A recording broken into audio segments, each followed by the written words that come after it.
دا لبید ابن اعصم چې کوم دی نو دا یو یهودي او هغه یو غلام لمسول او نبی علیہ الصلوۃ والسلام پسې ولېږه چې د هغه د سر ګومنځولو ګومنځرولو ویښتې مروړه نو په هغه ویښتو باندې او د ګومنځې په هغه غاښونو باندې سحر او جادو وکړو او 11 غوټې د نبی علیہ الصلوۃ والسلام ویښتو مبارک ول ورکړي او سحر او جادو به یو په هر غوټه باندې به پوک وخه او بئر زروان دا یو لري غونته کې شار او الته یوړو او تک د ګومنځې غاښونه او دغه ویښته کچالی دلی دا کجوره چې کله بمبل روباسي د دې یو خپل خوله غونته کی اخ راغشت او په هغه کې ایښو او بیا یې کویتی کې خو نو د پاسه په ګټه ایښو په نبی علیہ الصلوۃ والسلام باندې د دې سحر او د جادو اثر شوی نبی علیہ الصلوۃ والسلام خوب ولید او جبرئیل امین فرشتہ او ورسره بل دویمه فرشتہ راغلی و او په خوب کې وی رالل او یو زما سر ته ودرېد او یو خپوته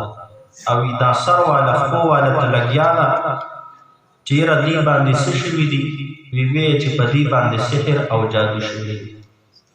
څنګه پې شوي دي په دې طریقه باندې دا په کوم ځای کې دي تعویذ بیر زروان کې نبی علیہ الصلوۃ والسلام چې راویښ شو نو بیر زروان نه دقه ویښته مبارک خپل راوویستل او هر یوه غوټې هغه پرانستا او دا آیتونه را نازل شو یو آیت به پیوي پوکو به او د هغې اثر ترې ختم شو دې ځای کې دا یو خبره ده چې یاره نبی علیہ الصلوۃ والسلام خو د الله تعالی نیازمند پیغمبر و نو ولې هغه باندې هم سحر کېده نو دا سحر چې کوم دی نو دا د رسالت او د نبوت سره منافي نه دی لکه پشان د اثر چې هغه نور طبعي څیزونه کوي لکه سحر د سحر اثر هم طبعي شی دی یو فطرتي شی دی لکه ګوره په تبه راتلل